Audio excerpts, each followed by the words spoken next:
Today's episode of the Star Local Media High School Sports Podcast is brought to you by Baylor Scott & White Sports Performance Center, athletes made here. The Sports Performance Center was developed with one goal in mind: to maximize human performance through movement and recovery. Their team of expert performance sports coaches and trainers will guide you to achieve your performance goals. That's the Baylor Scott & White Sports Performance Center, located at the Star in Frisco.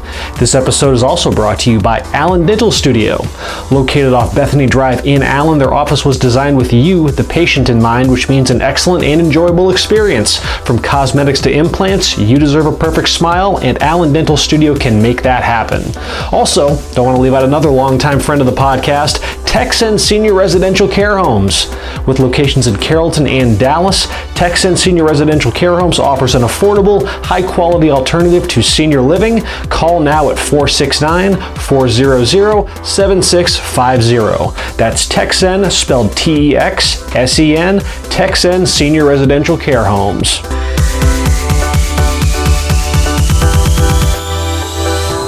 Welcome to another episode of the Star Local Media High School Sports Podcast. My name is Matt Welch, being joined by Taylor Raglin, just a two-man panel. And Taylor, the first week of the high school football playoffs are here. It's been a busy day, man. We had signing day this morning. Yep. High school volleyball playoffs are in full swing. We got the regional tournament coming up later this week. But the focus of this week, it's all been building to Thursday and Friday and the start of the football playoffs. The bi-district round is here, and let's talk about our game of the week. First off, thank you to everybody who went to our website, starlocalmedia.com, to vote on the 5 candidates for this week's Game of the Week poll. And we got a matchup that, of the ones, like, if you're just going to power rank them, at least in our general opinion, this is definitely either number 1 or number 2, I think, in terms of just the firepower between these two teams and the intrigue in this matchup. You've got a matchup between Hebron and Denton Guyer. This one, actually a neutral site game, which is odd because I remember the UIL reform that I guess the higher seed would host that first round of the playoffs, but nevertheless they're able to finagle this one into a neutral site game at Children's Health Stadium at Prosper ISD. I don't think either team's complaining about the neutral site. No. That's a very. I was there last week to watch Prosper and play. That is a very, very sweet venue. The best one that I've been to, bar none, and that includes Allen. That includes McKinney. So you'll have fun there. You're going to be at that game on Friday to watch this one between the Hawks and the Wildcats.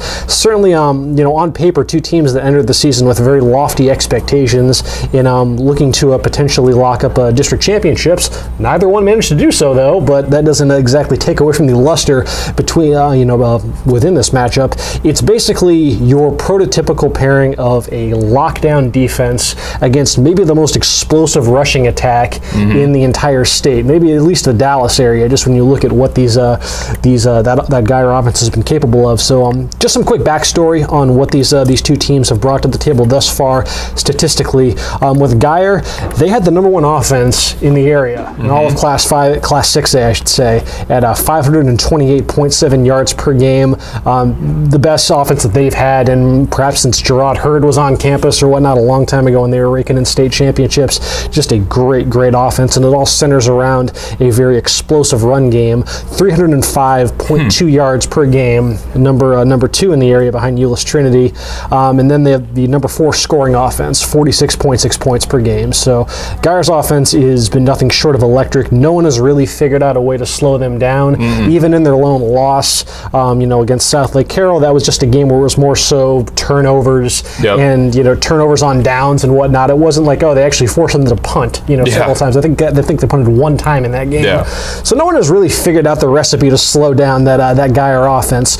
But if you're going to line up against a team that favors the run, it helps if your defense specializes in stopping the run, which, wouldn't you know it, that's kind of been Hebron's strength this season. They have the number 4 run defense in the Metroplex among 6A programs at just 84.5 rushing yards allowed per game, and the number 10 total defense, 251.7. That's kind of going to be the most intriguing positional battle as far as this matchup goes. But Taylor, when you look at this one at first glance, what jumps out to you? You're going to be in the house for this game, so what has you juiced up for this matchup? I think it's about, we were talking about this off air, it's about the conversion rate, I guess I'll call it, because you look at Hebron and you mentioned that defense against the run. In the wins over Flower Mound and Lewisville, neither team got to 100 yards against that Hebron defense on the ground. So clearly, they're elite at stopping the run, but how does that translate to stopping a team like Denton Guyer? Hung with Aledo, beat Aledo 60-57. That's tough to do. Beat Cedar Hill the next week, and then, like you mentioned, the only loss to Southlake Carroll. And Southlake Carroll, in that win, you mentioned 4 Guyer turnovers. Yeah. So there's, 1, and then 1A. They still gave up 270 yards rushing to Guyer. Southlake did, and that's considered, I think, a very legitimate contender to state title this year, or at least going in the conversation just with that offense and how good Southlake is. It's about that, Hebron's elite running game, or running defense, I should say, that's held teams under 100 yards, on average. How does that convert to this kind of attack? It is the classic battle of, of power on power as far as the run game versus the run defense, but Guyer they've just been absolutely obliterating people. Because it's not a normal offense with just how, because I first kind of stumbled on to how explosive they might be when Allen's run game earlier in the year was averaging right around 8 yards a carry. So I wanted to see, okay, how does that stack up versus the rest of the elite run offenses in the area? And the only one that checked out as being better was Guyer. So just to see now kind of how far Guyer has come there, and it's not just the run game, the passing game too, led by their dual threat quarterback Eli Stowers. Their offense overall averages 9.2 yards per play, which it just wears you out. It just wears you out. What are you supposed to do? I mean, you guaranteed almost, if you're averaging 9, that means no matter what, you're probably getting 5 yards every play. And it's just what do you do? How do you combat that? How do you stay up? How do you stay energized when they're just pound the ball, pound the ball, pound the ball. Oh yeah, we can also throw it. Now you're down 3 scores. It just is so exhausting. Just for context's sake too, because you're wondering, okay, well, 9.2 yards per play, that sounds impressive, but what do you compare that to? Let's compare it to the number 1 team in the state, Duncanville. We've heard of them. They're supposed to be pretty good. Duncanville averages 9.1 yards per play. Allen, we talk a ton about Allen on the podcast. They receive tons of praise for being just this unstoppable juggernaut. This season, their offense is averaging 8.7 yards per play. So just to give you some context, Guyer's almost averaging a first down every play. You just line up on 1st and 10 and almost get a first down every single play. It's nuts. Their 2 leading rushers essentially are Cater Cobbs, who is their compact little wrecking ball of a running back, who's logged. He's been on that. I think this is his 3rd year on varsity with them. He transferred from the Melissa areas. We touched on Monday's podcast with that dream team that they had back in the youth football ranks with him and Mandy Fincher over at McKinney North and whatnot. So Cater Cobbs, he led the area in rushing among 6A programs, and by a pretty significant margin too. He checked out with 1,571 yards, 27 touchdowns, 9.9 yards per carry. So you talk about a first down every time he touches the ball. It's essentially that. And guess what? He's not the only kid in that offense averaging 9.9 yards per carry, because their number 2 rusher, the quarterback Stowers, is averaging that exact same margin, 730 rushing yards and 7 touchdowns. That's what hurts too. Just the multiplicity. It's not just Flower Mound. Hebron obviously held them under 100 yards. Pierce Hudgens, I think, had 89 yards, but that's your threat on the ground. So you load up, you start Pierce Hudgens, the run game is difficult. Guyer is just okay, we'll go to any of these 4 guys that are more than capable. And they can hurt you through the air too, because Stowers has almost 2,100 passing yards, 25 touchdowns, just 3 picks too. So he's very efficient with the ball. It's almost like Grant Tisdale last year with Allen. Nobody asked that quarterback, that role to be a superstar and throw for 500 yards and be a Chandler Morris and just take over the game. All you have to do is be efficient and be good enough and have the threat of throwing the football, and then you just get to keep running down the throat. And they've got the threat outside in Seth Metter, who's got 945 receiving yards, 23 yards per catch, and 13 touchdowns. That's 2 first downs. Yeah. So it's, again, no one has figured out how to slow them down, but if there is a team that at least on paper might have a better shot than most, it's again an elite run defense. And if there is a performance that Hebron can draw back on that shows that they're capable of dialing it up to the requisite level needed to combat an elite rushing offense, you look back in week 2 when they played Arlington Martin, even though that was a loss, we've talked about that it wasn't anything that had to do with the defense. They lost the game 33-14, but that was because their special teams just committed every mistake in the book. Their defense was actually incredible in that game. Overall, they allowed only 131 yards, and on the ground, they held Martin, who wound up being one of the better rushing offenses in the area. I want to say it was either top 10, top 15, or whatnot. Held them just 59 rushing yards, period. And that was, obviously, they got going a little bit there in the second half, and by that, I mean they improved on the negative 30 that they had in the first half. It didn't take much to improve. Yeah, so, I mean, again, guys like Darius Snow and Carter Norrie, Will White, Ben Rutherford, there's a lot of experience on that Hebron defense, and they've shown, at least, again, there's at least evidence that we have of them being able to turn it up a notch and slow down a juggernaut offense. So that should at least give them a little bit of pause, but again, like you said, it's just a question of what it means against the absolute top tier of efficient offense, because, I mean, again, there really aren't too many offenses that we've had in the area just in recent years that have the kind of explosiveness play to play as this Hebron bunch does. Well, and you mentioned not Hebron, but Guyer, the weirdness on the special teams in that game. Hebron's also had some weird just efforts overall this year. The Coppell game, I think, was as competitive as Coppell ended up being. Almost made the playoffs, but that was a game they probably should have won by more than one score. They have the weird performance against Irving MacArthur. They ended up winning 27-10, but that wasn't exactly a blue ribbon effort. So you got to be the Hebron that beat Lewisville and Flower Mound at home. You can't be the Hebron that was tied 3-3 at halftime or whatever the score of that game was, because Guyer, you want to talk about common opponents. Hebron beat Fossil Ridge 21-7. Guyer beat them, I don't know, by 50. And then, outside of the Southlake loss and the wins over Aledo and Cedar Hill, which you can forgive Guyer for not blowing out Aledo and Cedar Hill, Guyer's beating everybody else by 30 at least. So it's just, I think we're just talking, for as intriguing as the matchup is, for as good as the Hebron defense is, we may just be operating on different tiers here, I think. If there is a path to at least making this one a little interesting on the Hebron side of things, though, is it, obviously the run defense has to be, again, at the level they were against Arlington Martin. That's an absolute must. But then on offense, we haven't really had a chance to talk about the Hebron offense. It's one that's predicated on the run. They've got the, one of the better rushing attacks in the area with 3 different ways to beat you, with Carson Harris, their quarterback, who wound up leading the team in rushing with, 820 rushing yards, 10 touchdowns, and then the 2 backs, Jalen Lott, he has 608 rushing yards, 10 touchdowns. Isaiah Broadway, one of the top prospects in his class, 571 and 4 touchdowns. It's basically going to be kind of like a more ball control approach. You have to just keep that offense off the field. You can't just feed the Denton Guyer offense possession after possession after possession, especially with turnovers, but just in general, you can't go 3 and out, load them back up, have them go score and then go 3 and out again. You have to, even if on the drives where you don't score, which it's going to feel like a game where you have to score every drive, but even on the ones you don't, you have to control the clock. You have to give your defense a second to recover from the punishment, because what Guyer's going to bring. There is no question mark with what Guyer's going to bring and how they're going to show up. So it's almost a scenario like, we say this when teams play Allen, we say this when teams play,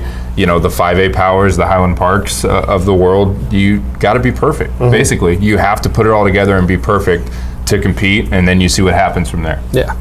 Do you think they can be perfect then on Friday in Prosper against I don't think so. Like I said, I think they're just operating on different tiers. For as good as Hebron is for the season that they've had, this is an incredibly tough first-round matchup. As many of these 6-6A, 5-6A matchups are, they're not fair. They're not fair in volleyball sometimes either. It's just the way the districts line up.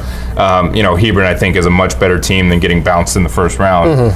But Guyer is just another kind of animal this season, I think. And the last time the teams played it was 2015, so completely different classes from back then. But Hebron led it half. There is some history, but it's just a different beast. And I don't think that Hebron has the answers for 4 quarters. I could even see it being competitive through 2, or Hebron staying with them. I don't think they have the longevity to be there at the end. Yeah, I mean, Southlake has been the only team that's managed to figure out the guy, how to beat Guyer at least. And again, they didn't really slow the offense down. Yeah, I was going to say, you didn't really figure out the offense. They gave you the ball 4 times, which helped. And they also got a transcendent performance from their quarterback, Quinn Ewers, who had 450 total yards of offense and 6 touchdowns. Yeah. It's, I mean, it's going to take a similar effort. And I'm just, again, the Hebron offense just has, like, I don't know. I mean, they looked, we were kind of, down on them heading into that game against Lewisville, which had a really solid defense, and then they just bum rushed Lewisville right out of the chute. So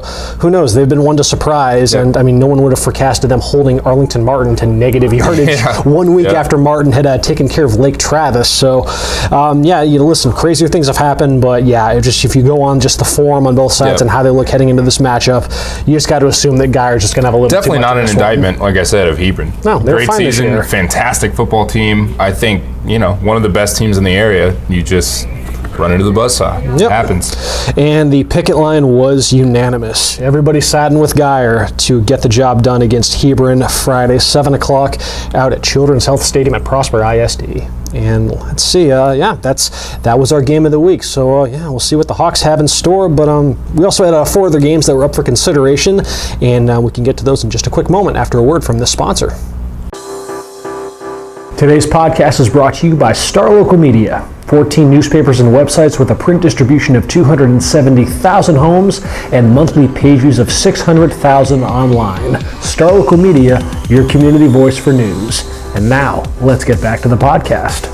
And we are back as we continue to preview some of the marquee matchups in our coverage area for the bi-district round of the high school football playoffs.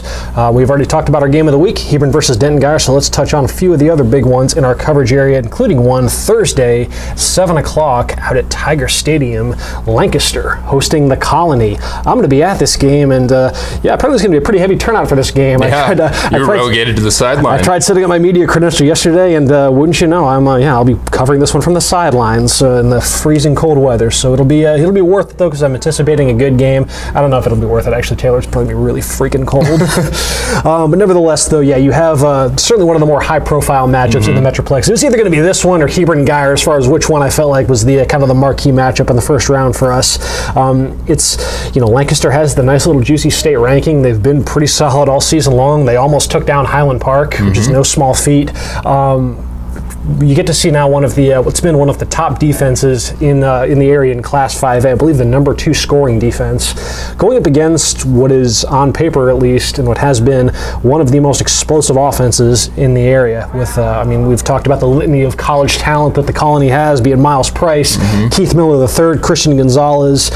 So is that enough to make Lancaster sweat out this one, or how do we see this one playing out? Man, I'm a lot more intrigued by this game than I would have been after like that Colony Frisco Centennial game. The Colony definitely got back on track. That performance against Lone Star was awesome, and I envisioned kind of a similar attack game plan from the Colony this week. Lancaster, as you mentioned, state ranked, narrow loss to Highland Park, lost to Duncanville, which whatever, and beating everybody else. So obviously a tremendous program. Colony's got to go on the road. So I envision the Colony coming out like they did against Lone Star and just throwing stuff at the wall and seeing what happens. I mean, I wish more coaches would do that. I wish more coaches would acknowledge the role in the matchup. You're the underdog. You're on the road.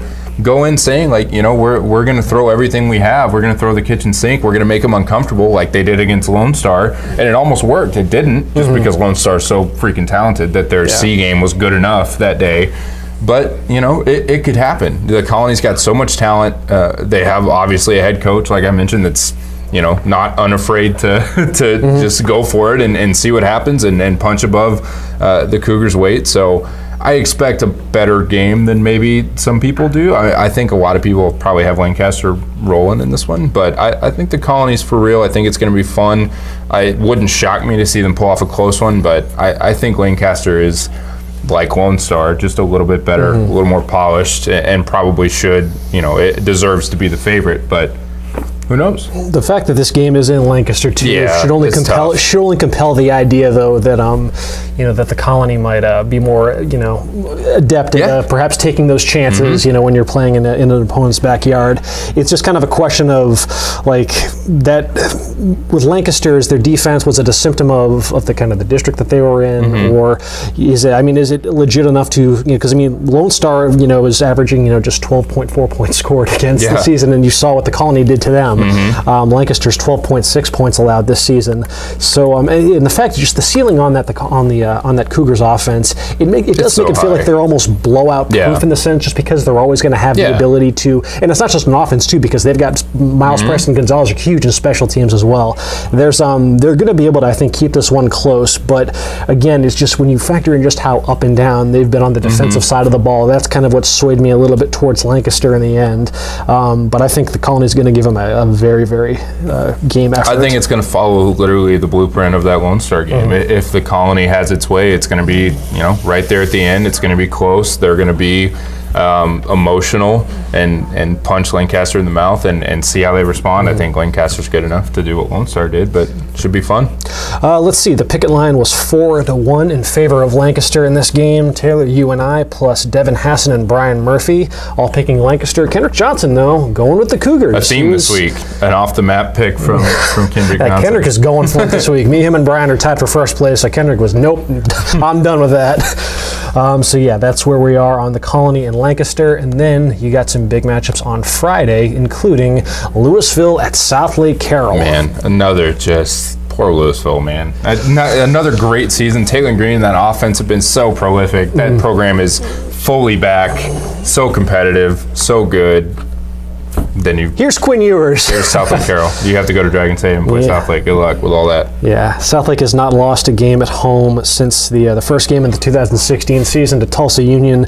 It's not exactly like Highland Park and Highlander Stadium prior to that Lone Star game, but still, like, the Dragons are damn near invincible in the postseason too. Yeah, I mean that's the big key too. Southlake has always been one of those programs where, regardless of how the regular season goes, which the regular season went well, spoiler, this year, but regardless, once they get in the postseason, it's almost like, Brian likes to talk about Salina in that way too. It's Salina time. I mean, when Southlake gets into the postseason, they go in every single game they play expecting to walk out of there with a blowout. Yeah. It's just the way they operate. Talk about moments this season that just swung the balance of the playoff picture for a team like Lewisville. You wonder what would have been if they had just denied Pierce Hudgens on that late touchdown run against Flower Mound, because that ultimately, those two teams finished tied in the district standings, and it was ultimately that outcome that is why Flower Mound is playing Keller on Friday at home, and why Lewisville is traveling to Southlake. Some differing tasks. Yeah. We'll put it that way. So we talked about Southlake on the first half of the podcast and how they've been the only team that's toppled Denton Guyer. So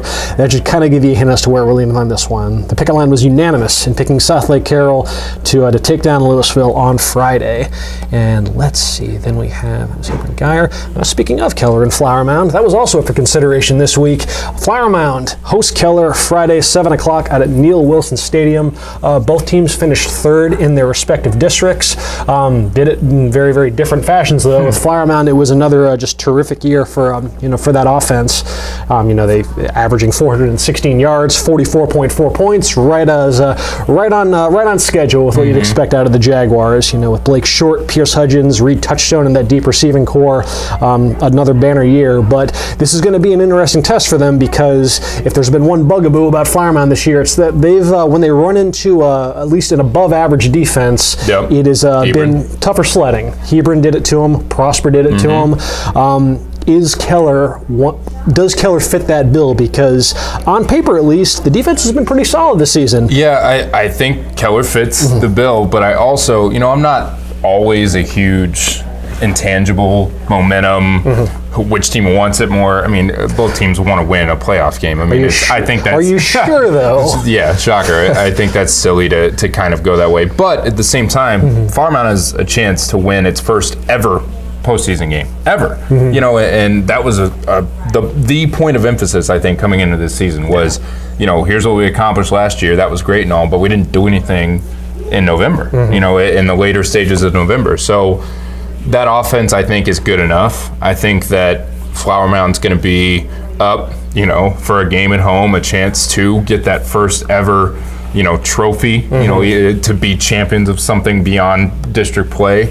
And I think that's going to kind of carry them through. I think Flower Mound has enough firepower to kind of overcome the Keller defense and make it happen. We'll see. I mean, I could see it going the other way too. Flower Mound, kind of like Hebron, has had some head scratchers this year. I don't know if it's the offensive line or Hudgens himself hasn't been himself. The running game hasn't been exactly what it was. I mean, they graduated the entire offensive line. The duo of Hudgens and Short are still there, but I mean, I hesitate to say they're averaging almost 45 points a game, but it almost feels like they've taken a little baby step back from last season, but who knows? I just think that, like I said, for as little stock as I put in that kind of stuff, sometimes you get the game at home, you have a chance to go out and be the first team in your school's history to win a postseason game. I think that kind of gives them the edge in what could be a close one.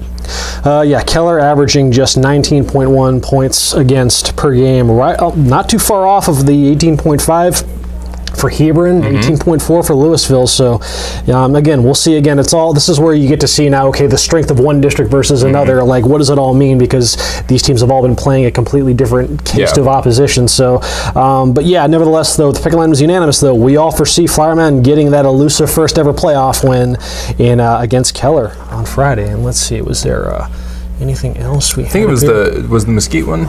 We had Mesquite Poteet against Magnolia. This one Friday, 7 o'clock out at Mesquite Memorial Stadium. This is a Magnolia team that we obviously know next to nothing about because they are 3.5 hours away. But they're going to be traveling, quite a ways for this one. And usually, sometimes you wonder, like, maybe that might be, if all things are equal, maybe you go with the home team, the team that's not having to travel, extensively for that. But nevertheless, though, the picket line was a little bit not going against the grain in that terms of logic. I'm the lone one on the pirate ship this week, it seems. So what? Any specific reason what led you to backing Poteet? I think that Poteet's had a pretty solid season. I think a lot of people might be thrown off the scent by what McKinney North did to them last week. I was at that game, and I mean, they got absolutely blown out. But at the same time, I think a lot of that had to do with North.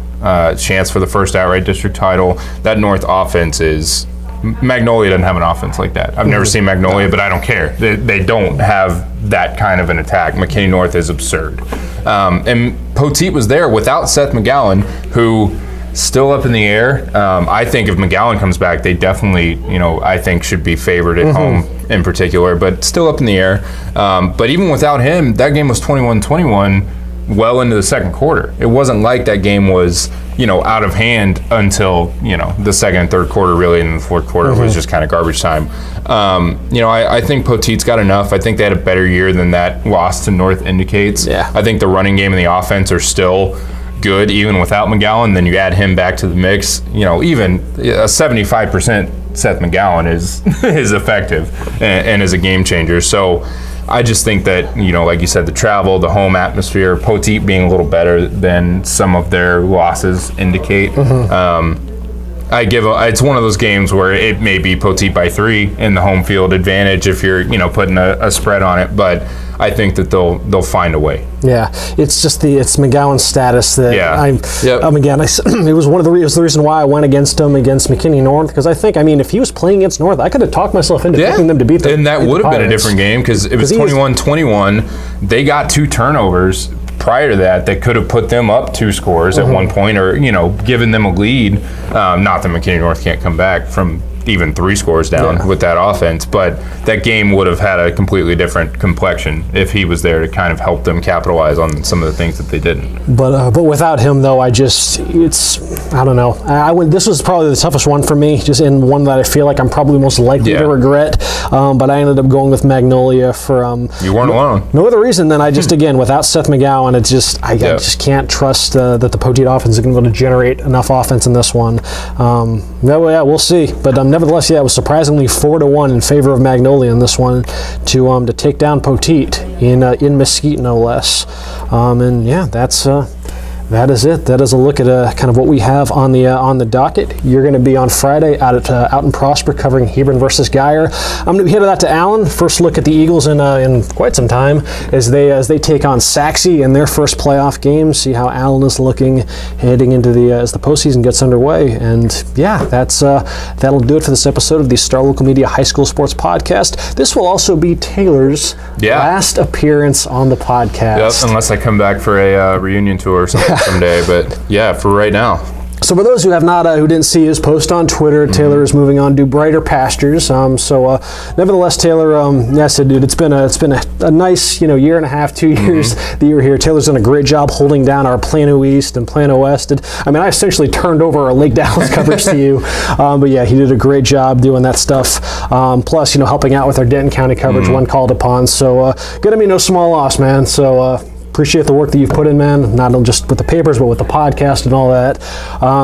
Yeah, dude, we'll miss you. Absolutely, miss you guys too. Miss all of you out there, coaches, athletes. It's been obviously a pleasure. I think high school sports coverage is a really unique thing. It's a really cool thing. And just to do it in here in this area where you have so many of the absolute best at what they do. It's a special little niche in the high school sports community here in the Metroplex. But soldier on we shall, and we'll be back on Monday with another episode to break down the happenings in the first week of the high school football playoffs. Until then, folks, you enjoy the rest of your week, and we will talk to y'all later.